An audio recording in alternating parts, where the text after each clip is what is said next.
Bienvenidos a un programa más de Napoleón Vilaboa, analista político por YouTube. Mi primer trabajo como periodista en Cuba, nuestra querida patria, fue en la radio. Por lo tanto, yo sigo siendo un gran aficionado a la radio. Por la mañana, aquí en Miami, a las 9 de la mañana, yo siempre sintonizo las 7:10 para oír el programa de Lucy Pereda. A las 11 sintonizo América Radio para oír el programa de Hilda Ravelero. Y por la noche, a las 10 de la noche, siempre sintonizo La Poderosa para oír a mi amiga María Laria, la que yo he intitulado La Reina de la Noche Radial en español en el sur de la Florida. Estas tres cubanas, junto con otras más, como por ejemplo Minusca Pérez Castellón, también de las 7:10 Radio Mambí, son 4 luchadoras cubanas que honran a nuestro pueblo y honran la radio en español. Estas 4 cubanas tienen un mérito enorme porque son brillantes, son patriotas y no están comprometidas con el globalismo y el nuevo orden mundial. Y yo, como cubano nacionalista, conservador y cristiano, enemigo del globalismo y del nuevo orden mundial, las felicito a las 4 y me siento orgulloso de que sean mis compatriotas muy admiradas y muy estimadas. Recuerden una cosa, si les gusta nuestro programa, les pido de que le den un like y que se suscriban a él. Recuerden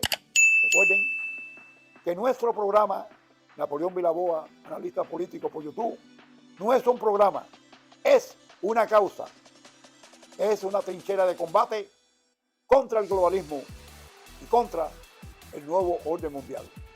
Yo hoy quiero hacer varios comentarios. Uno de ellos es sobre la muerte del presidente John F. Kennedy en el año 63.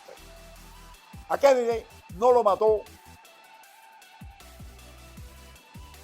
ni los delincuentes, ni los racistas, ni Rusia, ni los comunistas, ni Fidel Castro, ni la mafia.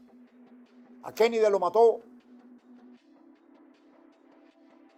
el establishment supercapitalista y globalista de Wall Street. ¿Y por qué afirmo esto? Porque Kennedy chocó con el nuevo orden mundial, con los globalistas, que en aquella época eran liderados por los Rockefeller. Kennedy tuvo un enfrentamiento con David Rockefeller cuando le planteó de que quería ponerle un impuesto a las compañías de petróleo y le quería quitar la impresión del dinero norteamericano, del dólar, al Banco de la Reserva Federal, que no es un banco federal, sino un banco privado controlado por 12 familias bancarias de Wall Street, que están encabezados por los Rockefeller. Él quería quitarle el control de la impresión de la moneda norteamericana al Banco de la Reserva Federal para dárselo a la Secretaría del Tesoro, como era antes de que Woodrow Wilson, el fabiano Woodrow Wilson, se lo entregara a esta gente, dándole el control económico de los Estados Unidos. También me interesa aclarar, porque hay ciertas confusiones en el problema de la historia cubana. Por ejemplo, el caso de Narciso López. Algunos cubanos equivocadamente hablan de que Narciso López era independentista. Esto es falso. Narciso López, que era hijo de canarios y nació en Venezuela, ingresó en Venezuela en el ejército español y combatió a los separatistas venezolanos, llegando a ser general del ejército español. Años después, él se casó en Cuba con una de las señoritas miembros de la familia Frías, la familia más rica de Cuba, y que tenían su base económica basada precisamente en el problema de los centrales azucareros, y que utilizaban la mayor cantidad de esclavos en Cuba.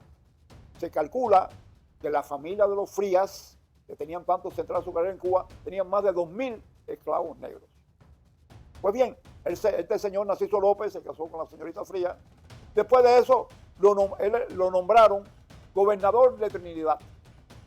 Pero él tenía un problema. Era un señor que tenía el vicio del juego.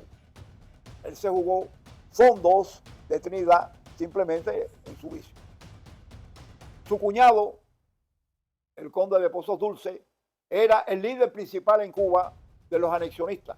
La gente que quería anexar a Cuba a los Estados Unidos. ¿Y por qué lo querían hacer estos señores millonarios que tenían tantos esclavos? Simplemente porque tenían miedo de que España, presionada por Inglaterra, liberara a los esclavos, los emancipara. Y ellos perderían entonces el control de todos esos esclavos que ellos tenían, que eran los que le producían a ellos la riqueza, porque eran los que trabajaban en sus centrales azucareros. Pues bien, este señor entró en el grupo de los anexionistas que dirigía su cuñado. Pero fue descubierta su conspiración y entonces escapó hacia los Estados Unidos, a Nueva Orleans. Quiere decir que él desertó del ejército español, en donde era general, y también desertó de ser gobernador en Cuba.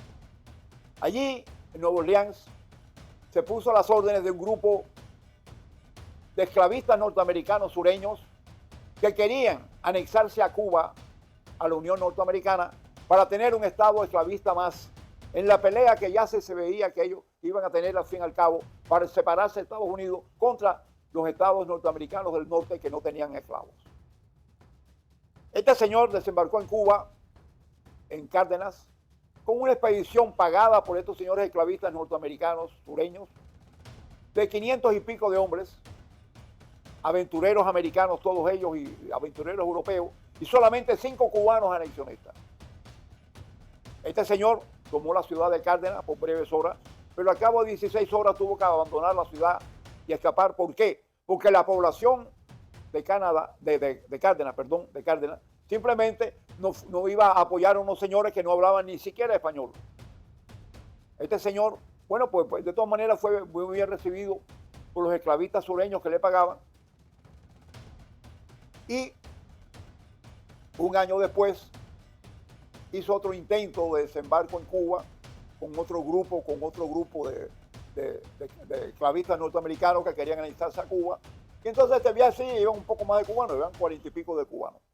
Pero este señor perdió en Pinar del Río, perdió la batalla con los españoles, cayó preso y los españoles lo mataron con garrote vil. No lo fusilaron porque él había desertado del ejército español y había traicionado a España en eso. Entonces, por lo tanto, para ellos, él no merecía que lo fusilaran. Pero este señor, el señor Narciso López, que era un hombre valiente, era un tipo valiente, eso es innegable, pero no luchaba por la independencia de Cuba como no luchó por la independencia de Venezuela. Este señor luchaba simplemente pagado por los anexionistas norteamericanos del sur que querían anexarse a Cuba para tener un estado esclavista más en la Unión. Simplemente luchaba por anexar a Cuba a Estados Unidos. Por lo tanto, los que somos nacionalistas cubanos, pues no lo consideramos como un patriota cubano, ni como un independentista cubano, ni como un nacionalista cubano. Era simplemente un anexionista pagado por esclavistas extranjeros, en este caso norteamericanos del sur, que querían anexarse a Cuba. Este señor era un anexionista, no un independentista y no un nacionalista cubano. Recuérdense, si les interesa nuestro programa, darnos un like y suscribirse a él. Y recuerden que Napoleón Vilaboa, analista político, no es un programa más de internet, es una trinchera de combate contra el globalismo y contra el nuevo orden mundial. Porque recuerde que este es un programa hecho por nosotros, que somos nacionalistas, conservadores, cristianos, antiglobalistas y enemigos jurados del nuevo orden mundial. Solamente me queda desearles a ustedes que Dios los bendiga a todos. Amén y amén.